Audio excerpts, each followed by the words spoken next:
Sit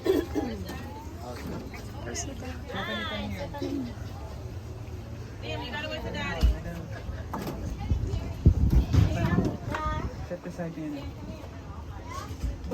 No? No, that is my friend. That's can I try some? I want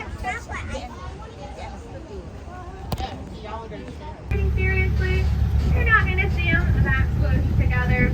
At least not for very long before one would start batting or pecking at the other one to try and make it fly away. They want to avoid an all-out fight, but if it comes down to it, they are definitely fighting before they are sharing their territory.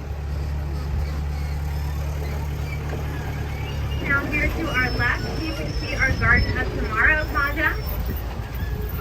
These two glass buildings are going to be our conservatories. One will be a tropical, the other a desert biome. They're going to house some of the most endangered species of plants in the world. As you can see, there is a skywalk that goes between the two conservatories to give a nice overarching view of them, as well as the rose garden we've been following along with here. You might be able to pick up a fragrance from some of those roses. That is actually there to help attract pollinators to them.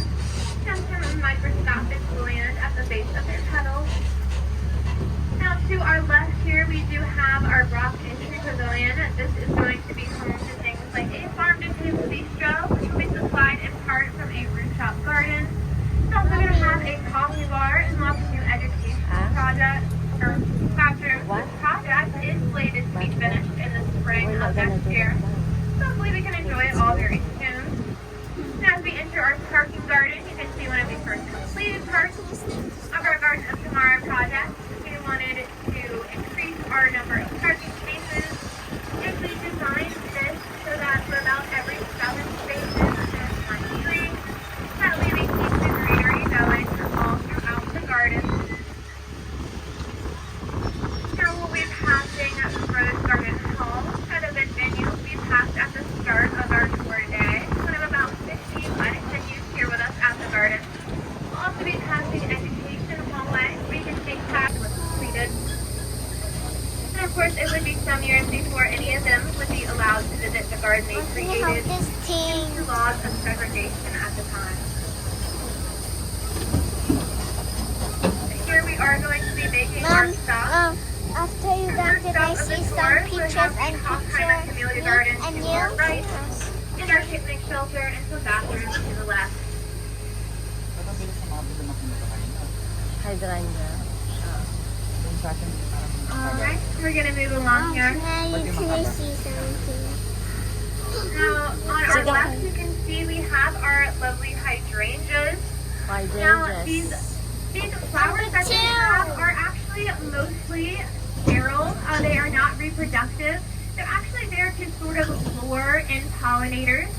That way they have these big flashy blooms without having to put in the resources to actually maintain them.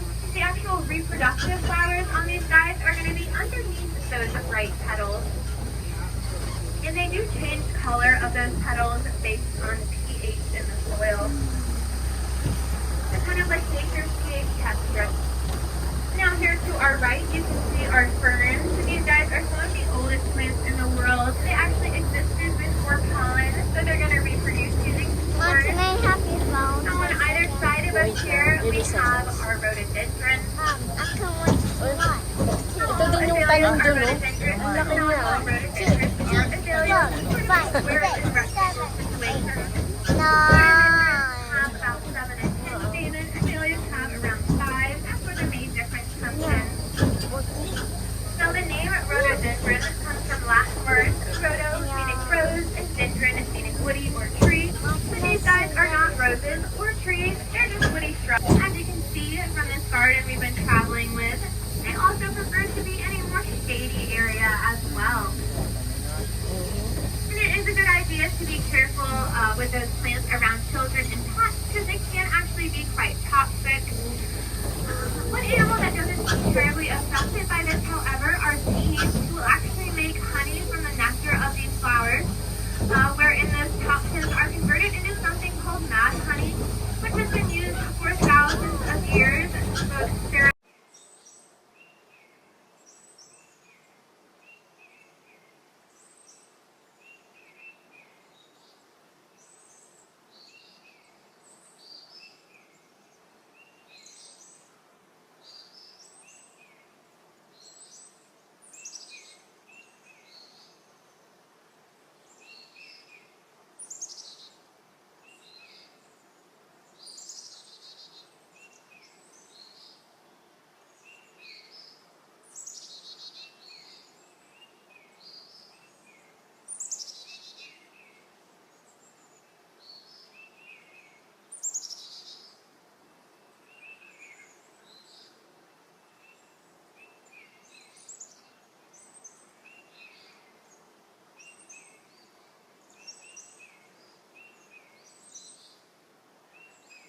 to your typical grass lawn.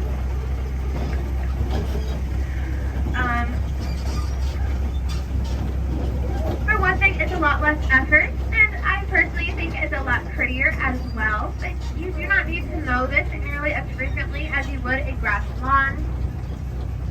And it also is going to be taking up less effort in fossil fuels. But it's most importantly super great for our ecosystem. Provides a wealth of biodiversity, and is especially great for our pollinators. Especially if you can plant those native species that they do come to rely on. Sometimes having co-evolved over millions of years and developing such complex relationships that can't be replaced by any other plant. Now here to our right, we can see our southern magnolia.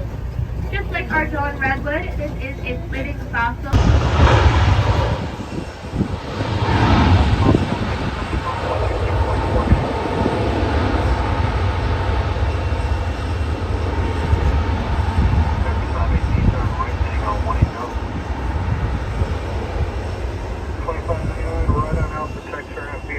Cross 32 and monitor ground 29er. Right there, Norfolk Cross 32, monitor southwest.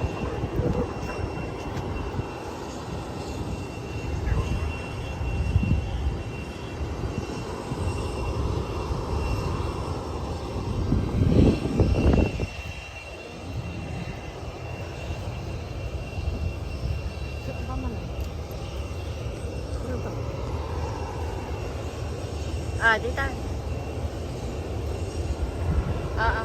Yan.